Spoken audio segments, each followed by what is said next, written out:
గుడ్డులో పిండి వేసి చూడండి, ఇంటిల్లిపాది ఇష్టంగా అయితే తినేస్తారు. మనం మార్నింగ్ చేసి పెట్టుకున్న నైట్ వరకు చాలా అంటే చాలా మెత్తగా ఉంటాయి. మరి గుడ్డులో పిండితో రెసిపీ ఎలా ఏంటనేది మీకు చూస్తేనే కదా అర్థమవుతుంది. లేట్ ఎందుకు, ఇంకా వీడియోలోకి వెళ్ళిపోదాం పదండి. ముందుగా ఒక బౌల్ అయితే తీసుకొని అందులోకి ఒక గుడ్డునైతే వేసుకుందాము. ఇలా గుడ్డును వేసేసుకొని ఇందులోకి రుచికి సరిపడినంత ఉప్పు, కొంచెం చక్కెర అయితే వేసుకోవాలి. వేసుకొని ఇదంతా కూడా బాగా కలిపేసుకుందాము.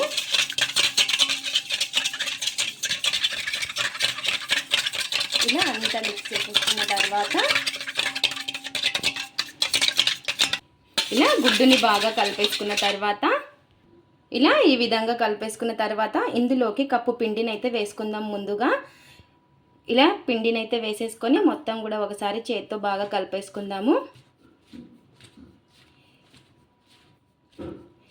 ఇలా ఈ విధంగా కలిపేసుకొని నీళ్ళేమి వేయకుండా ముందుగా గుడ్డునే కలిపేసుకోవాలి. ఈ విధంగా కలిపేసుకున్న తర్వాత ఇప్పుడు మనకి నీళ్ళైతే అవసరమవుతాయి. ఇప్పుడు నీళ్ళైతే వేసుకుందాము. ఇప్పుడు నీళ్ళు అనేది చూసుకొని వేసుకొని కలుపుకోవాలి. ఫస్ట్ ఎగ్ వేసుకున్న తర్వాత ఇంకా మనం ఏ విధంగా అంటే మనం చపాతీ ముద్దని ఏ విధంగా తడిపేసుకుంటామో అలా తడిపి పెట్టేసుకోవాలి. ఇలా ఈ విధంగా చేత్తో బాగా ప్రెస్ చేసుకుంటూ కలిపేసుకుందాం పిండిని సాఫ్ట్గా. మరి ఎంత అనేది దాన్ని బట్టి పిండిని ఎగ్స్ అనేది తీసేసుకోవాలి. పిండి ఎక్కువ తీసుకుంటే ఎగ్స్ అనేది ఎక్కువ తీసేసుకోవచ్చు. ఇలా ఈ విధంగా చేత్తో బాగా ప్రెస్ చేసేసుకుంటూ కలిపేసుకుందాము. ఇలా ఈ విధంగా కలిపేసుకున్న తర్వాత కొంచెం నూనె అయితే వేసుకుందాము. ఇలా ఒక స్పూన్ అంతా కొంచెం నూనె అయితే వేసేసుకొని చేత్తో మళ్ళీ బాగా కలిపేసుకుందాము. సాఫ్ట్గా కలిపేసుకోవాలి పిండిని వచ్చేసి. ఇక్కడ వచ్చేసి నేను గోధుమ పిండి తీసుకున్నాను. మీరు కావాలి అంటే మైదా పిండితో అయినా చేసుకోవచ్చు. గోధుమ పిండితో హెల్దీగా పరాటను అయితే చేస్తున్నాను. మైదా కంటే గోధుమ పిండి హెల్దీ కదా అని చెప్పి ఇలా ఈ విధంగా సాఫ్ట్గా కలిపేసుకోవాలి. ఇలా కలిపేసుకున్న దాన్ని ఒక 10 నిమిషాలు అయితే రెస్ట్ ఇచ్చేద్దాము. 10 నిమిషాల తర్వాత మిగతా ప్రాసెస్ చూసేద్దాం. ఇక్కడ వచ్చేసి 10 నిమిషాల తర్వాత అయితే మనకు పిండి సాఫ్ట్గా నానిపోయి ఉంటుంది. చూసారు కదా, ఈ విధంగా మళ్ళీ చేతితో సాఫ్ట్గా ఒకసారి కలిపేసుకొని ఇప్పుడు మనం ఇంకా ఒక ఇలాగా తీసేసుకోవాలి పెద్ద సైజులో.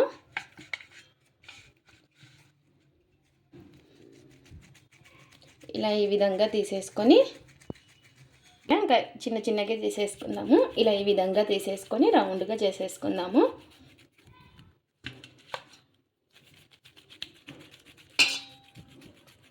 ఇలా మనకి ఇంకెన్నైతే అవుతాయో ఇంకా అన్నీ ఈ విధంగా చేసేసుకొని మీరు పరాటా సైజ్ అంతా పిండిని అయితే తీసేసుకోవాలి.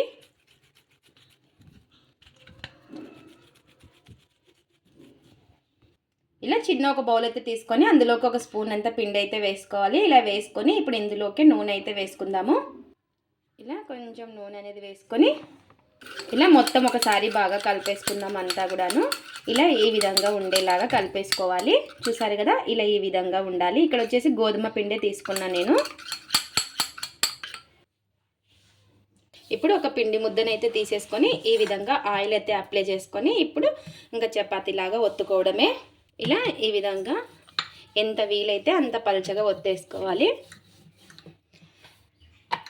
గోధుమ పిండితో ఒక్కసారి ఈ విధంగా ట్రై చేయండి. చాలా అంటే చాలా బాగుంటుంది, హెల్దీ కూడాను. పరాటా అంటే మైదా పిండితో చేసుకుంటుంటాం కదా, ఒక్కసారి ఈ విధంగా ఇలా ఈ విధంగా రుద్దేసుకున్న తర్వాత ఇప్పుడు మనము కలిపి పెట్టుకున్నాం కదా గోధుమ పిండి, ఆయిల్ని ఈ విధంగా అప్లై చేసేసుకోవాలి అంతా కూడాను. ఇలా అప్లై చేసేసుకొని ఇప్పుడు ఈ విధంగా ఫోల్డ్ అయితే చేసేసుకుందాము. చూసారు కదా, ఇలా ఈ విధంగా ఫోల్డ్ అయితే చేసేసుకోవాలి.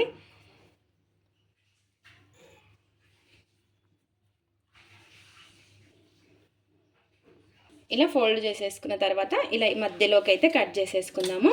ఇలా కట్ చేసేసుకొని ఈ విధంగా అంతా కూడాను దగ్గరికి అనేసుకోవాలి. ఈ విధంగా ఉండాలి. ఇంకా అలాగే ఇంకోటి కూడా అనేసుకున్నాను ఈ విధంగా. ఇంకా అలాగే మనకి ఎన్నైతే ఉన్నాయో అన్నీ ఇదే విధంగా ఒత్తేసుకొని ఇలా ఇంకా బ్యాటర్ అనేది ఇట్లా అప్లై చేసేసుకోవాలి అంతా కూడాను.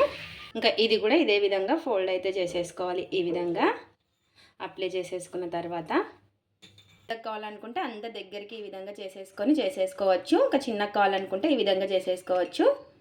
ఇప్పుడు మరి కొంచెం ఈ విధంగా ఆయిల్ అనేది అప్లై చేసేసుకొని ఇప్పుడు పెద్ద సైజు పరాటాను అయితే ఒత్తేసుకుందాము. మీరు చిన్నగా కావాలనుకుంటే చిన్నగైనా చేసుకోవచ్చు. ముందుగా చేతితో ప్రెస్ చేసేసుకొని ఇంకా ఈ విధంగా ఒత్తేసుకోవడమే. ఇలా మరి అంత మందం ఉండకూడదు, మరి అంత పలుచగా ఉండకూడదు. ఈ విధంగా ఒత్తేసుకోవాలి. ఉన్న పరాటాని ఇంకా ప్లేట్లు అయితే పెట్టేసుకుందాం. మళ్ళీ ఇంకో పరాటాని అయితే తీసుకొని ఇలా ఈ విధంగా కొంచెం చేత్తో ప్రెస్ చేసేసుకొని కొంచెం ఆయిల్ అనేది అప్లై చేసేసుకొని ఇంకా ఒత్తేసుకోవడమే. ఈ విధంగా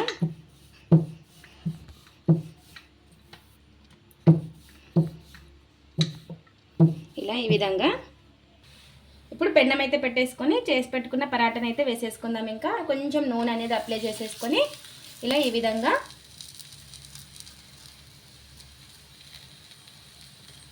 ఇలా ఒక సైడ్ కొంచెం కాలిన తర్వాత ఇంకో సైడ్ అయితే తిప్పేసుకొని ఈ విధంగా కొంచెం నూనె అనేది ఇంకా అప్లై చేసేసుకుందాము. ఇలా రెండు వైపులా కూడాను నూనె అనేది అప్లై చేసేసుకోవడమే.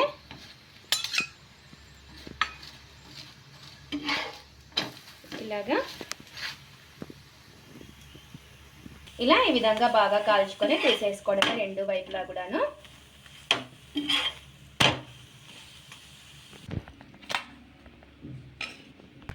ఇంకా అలాగే మనకి ఎన్నైతే ఉన్నాయో అన్నీ ఇదే విధంగా కాల్చుకోవాలి. ఇలా ఇంకా వైపు తిప్పేసుకొని ఇప్పుడు కొంచెం నూనె అనేది అప్లై చేసేసుకుందాము. మీకు నూనె వద్దంటే నూనె లేకుండా చేసుకోవచ్చు. ఇలాగా రెండు వైపులా కూడాను నూనె అనేది అప్లై చేసేసుకోవడమే. ఇలా ఇంకా అన్నీ కూడా చేసేసుకోవడమే.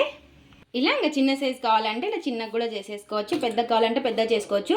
ఇలా చేసుకున్న పరాటాలని ఒక్కసారి ఈ విధంగా చేత్తో ఈ విధంగా కొట్టేసుకుందాము. ఇంకా మనకు పరాటాలు అయితే రెడీ అయిపోయాయి. చూసారు కదా, పొరలు పొరలుగా చాలా అంటే చాలా బాగా వస్తాయి. మనకు నచ్చిన కర్రీస్తో ఈ రెసిపీని తినేయచ్చు. మీరు కూడా ఒక్కసారి ఈ విధంగా ట్రై చేయండి పరాటాలని. ఇది ఫ్రెండ్స్ ఇవాల్టి వీడియో. మా వీడియోస్ కనుక మీకు నచ్చినట్టయితే లైక్ చేయండి, షేర్ చేయండి, కామెంట్ చేయండి, సబ్స్క్రైబ్ చేసుకోండి. స్కిప్ చేయకుండా పూర్తి వీడియో చూడండి. చూసిన వాళ్ళు ఒక లైక్ అయితే చేయండి. గోధుమ పిండి ఎగ్గుతో పరాటాలు ట్రై చేసి ఎలా వచ్చిందో కామెంట్ అయితే పెట్టండి. Thanks for watching. Bye bye.